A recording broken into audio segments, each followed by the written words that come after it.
হাসিনাকেও judicial killing করা হচ্ছে। আপনি যদি পার্শ্ববর্তী দেশের কথা অনুযায়ী যদি কথা বলেন তাহলে আপনাকে বলা যাবে না কেন? আপনাকে বলা যাবে না কেন? এটা আমি আশা করিনি আপনার এখান থেকে আসবে। আমি এখানে যেহেতু আপনি বললেন আগের বারে প্রতিবার আপনি থামিয়ে দেব না, আপনি বলবেন আপনারই টাইম, কিন্তু যেহেতু আপনি একটা কথা শেষ করতে দেন, তারপর আপনি বলেন প্লিজ, একদম অনুরোধ করতেছি। আচ্ছা বলেন আপনি। হ্যাঁ বলেন। আমি প্রথমে আপনাকে ক্লিয়ার করছি, যারা এই ধরনের কথা বলতেছে তারা মানসিক বিকৃতি, যদি আপনি দরকার হলে রিউন করে দেখেন, এবং এটা কোনোভাবেই সমর্থনযোগ্য না এবং এটা করা উচিত না।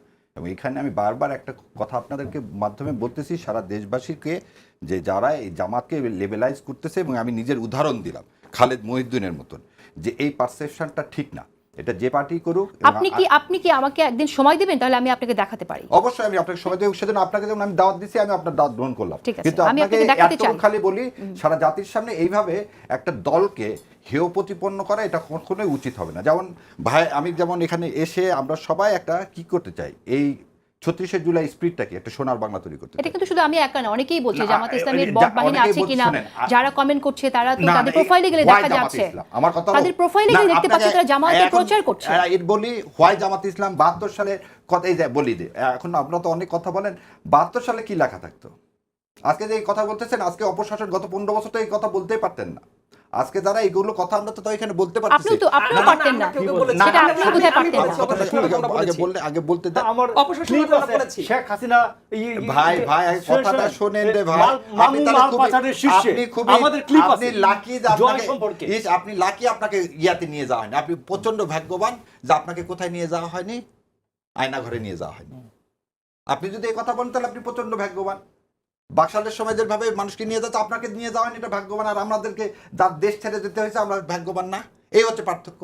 আপনি মন্তব্য করার জন্য, আমি মন্তব্য করার জন্য আমাকে ভাইভাতে পাশ করে দেয়নি হাইকোর্টে, আমাকে দেশ ছেড়ে যেতে হয়েছে। আর আপনারা ভাগ্যবান, সেজন্য আপনারা এই দেশে থাকতে পারছেন। সে আর আমাদের মতো আজবি এবং আমার বন্ধু মানুষ আরমান, ওকে থাকতে হচ্ছে কোথায়, আয়না ঘরে।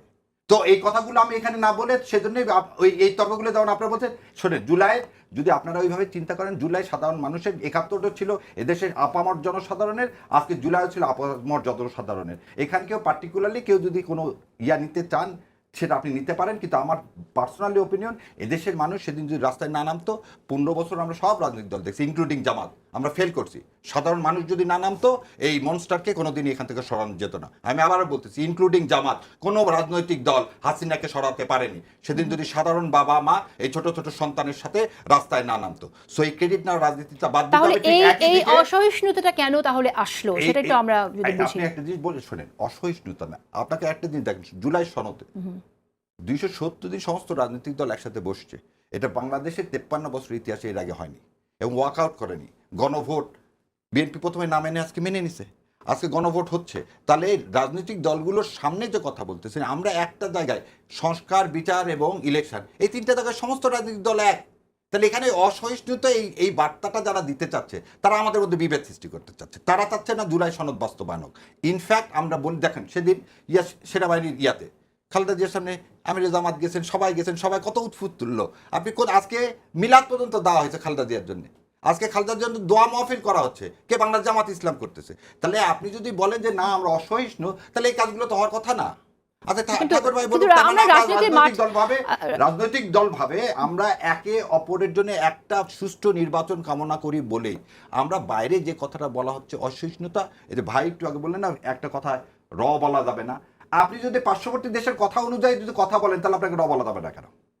এবং এই যে কথা বললেন আপনি, একটা যেখানে হাসিনা ফ্যাসিস্টের বিচার হয়েছে সেই আদালতকে আপনি প্রশ্নবিদ্ধ করবেন, আর আমি পার্সোনালি আপনাকে একটা আক্রমণ করবো, এই দুটাকে এক হতে পারে? কখনো এক হবে না। আপনি যে কথা বললেন একটু আগে মৃত্যুদণ্ডের কথা, এই মৃত্যুদণ্ডের বিধান তো হাসিনা ঢুকাইছে এখানে, এটা তো রোম স্ট্যাটিউটে ছিল না। আজকে আপনি যখন শেষ করতে দিন, আপনার সঙ্গে আমি বলতে নিয়ে না না আপনি করেননি, আমার কথাটা শুনেন না, আপনার উপর চালাবো না রে ভাই, আপনার উপর চালাবো কেন? আপনি বলছেন যে রোম স্ট্যাটিউটে ইয়া নাই, মৃত্যুদণ্ডের বিধান নাই। আমাদের এটা ইন্টারন্যাশনাল করলেও মৃত্যুদণ্ডের বিধান আছে পিনাল কোডের সাথে। সেটাই আমি আপনাকে বললাম যে সেটাই ঢুকাইছে কে? শেখ হাসিনা। এবং শেখ হাসিনা ঢুকে যে আইনে শেখ হাসিনা ঢুকাইছে, শেখ হাসিনা তো তাও জুডিশিয়াল কিলিং করে জামাতের সবাইকে মেরে ফেলছে। আজকে তো কোনো জুডিশিয়াল কিলিং হচ্ছে না। তাহলে আজকে আপনি যদি ওই আঙ্গুল তোলেন, তার তো ভবিষ্যতে এসে বলবেন যে এটাও জুডিশিয়াল কিলিং। হাসিনাকেও জুডিশিয়াল কিলিং করা হচ্ছে। তা আপনারা যারা এইভাবে যদি দেখতে চান যে না বট বাহিনী জামাতের, এই প্রশাসন, আর আপনার লাস্টের কথা বলে প্রশাসনকে সব সময় নির্বাচনের আগে সমস্ত প্রশাসনিক ক্ষমতা চলে যাবে ইলেকশন কমিশনের কাছে। ইলেকশন কমিশন সমস্ত মাঠ প্রশাসন কিভাবে তৈরি করবেন সেটা তার হাতে। জামাতের একটু প্রশ্ন করে আমি, জামাতের সব নেতাই কি একই রকম চায় কিনা? আপনি যে কথাটা বলছেন, আমরা যদি শাহজাহান চৌধুরীকে দেখি, শাহজাহান চৌধুরীর কথা চিন্তা করি, তিনি যে কথাটা বলেছেন, তিনি তো অনেক বড় একজন নেতা, তিনি বলছেন প্রশাসন আমাদের কথা উঠবে বসবে, গ্রেফতার করবে, মামলা করবে, তিনি কথা বলেছেন, রাইট? তো এরপরে আমরা দেখলাম না যে তাকে দল থেকে বহিষ্কার করা হলো, আমরা দেখলাম একটা শো কজ নোটিশ দেওয়া হয়েছে, কিন্তু এটা তো জাতির সামনে, সারা জাতি, দেশের প্রতিটি মানুষ শুনেছেন উনি কি বলেছেন। পুরা জাতি শুনছে, আপনিও প্রথমটুকুন বাদ দিচ্ছেন। সেটা হচ্ছে ভারত থেকে যেভাবে টাকা আসতেছে এ দেশকে অস্থিতিশীল করার জন্য প্রশাসন যদি ব্যবস্থা না নেয় তাহলে আমাদের সবার কথা শুনতে হবে। এই আমাদের মানে বাংলাদেশের জনসাধারণের কথা শুনতে হবে। আমি তাকে সমর্থন করতে থাকি, তার পরের অংশটুকু পুলিশ আগে যাবে পিছিয়ে যাবে এটা নিন্দনীয়, এবং তার মতো রাজনীতিবিদের কাছে এটা আশা করা যায় না। এবং সেই জন্য একটা লোককে আপনি যদি এটা হচ্ছে বললো ন্যায় বিচার শোকসরা, এই যে আমার শিক্ষক আছে, ভারতের টাকা কি স্কুলেও যায়? তিনি বলছেন যার যার নির্বাচন এলাকায় প্রাইমারি স্কুলের মাস্টারকে দাঁড়িপাল্লার কথা বলতে হবে, উচ্চ মাধ্যমিক বিদ্যালয়ের সব শিক্ষককে দাঁড়িপাল্লার কথা বলতে হবে। সমর্থন করিনি, আপনাকে প্রথমে বললাম যে তার কিছু অংশকে আমরা সমর্থন করতেছি না, সেজন্য তাকে শোকজ দেওয়া হয়েছে। আত্মপক্ষের সমর্থন সুযোগ দিয়ে তারপর না আপনি তার বিচার করবেন, তার আগে আপনি বিচার করতে পারেন। This is not call natural justice. একটা মানুষের কাছে শুনবেন তার কি বলছেন, এটা তো দিনের আলোর মতো পরিষ্কার, আমরা তো শুনেছি বক্তব্যটা। আপনার কাছে পরিষ্কার, সবকিছুই তো অনেক সময় পরিষ্কার, কিন্তু সে কি বলতে চাইছে পরের দিন তো সে স্টেটমেন্টও দিচ্ছে, সে কথা কিন্তু আমরা বলতেছি।